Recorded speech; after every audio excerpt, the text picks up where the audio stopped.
1 minute একটু বলে শেষ করি। দেখেন, শেষ ওসিয়ত যেগুলো হয় মানুষের, এটা খুব হৃদয় বিদারক হয় না? বাবা ইন্তেকাল করছেন, সন্তানের জন্য ওসিয়ত করে যাচ্ছেন, মাকে দেখিস ইত্যাদি ইত্যাদি। হৃদয় বিদারক হয় না? মানুষ সারা জীবন মনে রাখে না? বাট আমরা আমাদের এই ন্যাশন, এই উম্মা, নবী সাল্লাল্লাহু আলাইহি সাল্লাম উম্মা বলে আমরা যারা দাবি করছি, আমাদের মধ্যে বেশিরভাগ মানুষ নবী সাল্লাল্লাহু আলাইহি সাল্লামের শেষ এই নসিহতগুলো ভুলে গেছি আমরা। নসিহতগুলোর মধ্যে সবচেয়ে ইম্পর্টেন্ট ছিল শিরক থেকে দূরে থাকা, সুদ থেকে দূরে থাকা, মুসলিম মুসলিম ভেদাভেদ না করা, শাসকের কল্যাণ কামনা করা, বিদ্রোহ না করে শাসককে উত্তম নসিহত করা।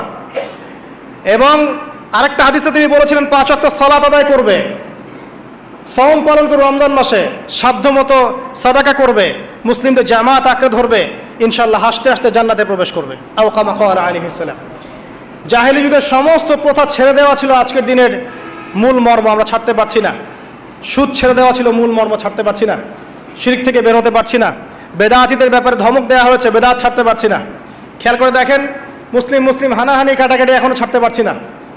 ইভেন ধর্মতাত্ত্বিকভাবেও আমরা বহু দল এবং উপদলে বিভক্ত হয়ে গেছে, কারোর সাথে কারো ঐক্য নাই।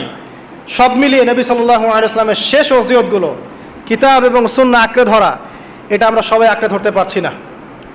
আজকের এই দিবসগুলো এই জন্যই আল্লাহ পাক বারবার ফিরিয়ে দেন, যাতে করে এগুলো নিয়ে আলোচনা হয়, আমরা এগুলো জানতে পারি এবং আমল করতে পারি, এই চেতনাগুলো লালন করতে পারি, নিজেরাও শিখি, পরিবারকেও শেখাই, আগামী প্রজন্মকেও শেখাই ইনশাআল্লাহ তাআলা। আশা করছি ইনশাআল্লাহ আমরা যদি নাও পারি, একসময় এমন একটা প্রজন্ম আসবে যারা নবী সাল্লাল্লাহু আলাইহি ওয়াসাল্লামের উম্মার মতো উম্মাহ হবে ইনশাআল্লাহ।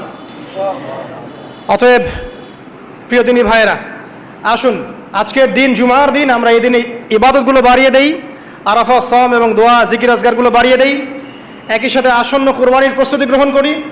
এবং আজকের দিনে, আরাফার এই দিনে হাজিদের সাথে আমরাও শরীক হয়ে আল্লাহর কাছে বলি যে আল্লাহু আকবার, আল্লাহু আকবার, লা ইলাহা ইল্লাল্লাহ, আল্লাহু আকবার, আল্লাহু আকবার, ওয়ালিল্লাহিল হামদ।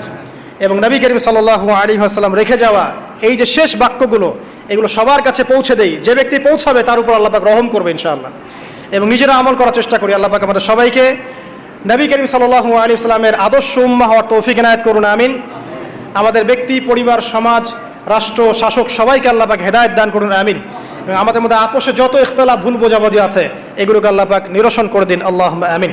আকুলু কওলি হাযা আস্তাগফিরুল্লাহ লি ওয়া লাকুম ওয়া লিসাইরিল মুসলিমিন। বারাকাল্লাহু লানা ওয়া লাকুম বিল আয়াতিল হাকীম।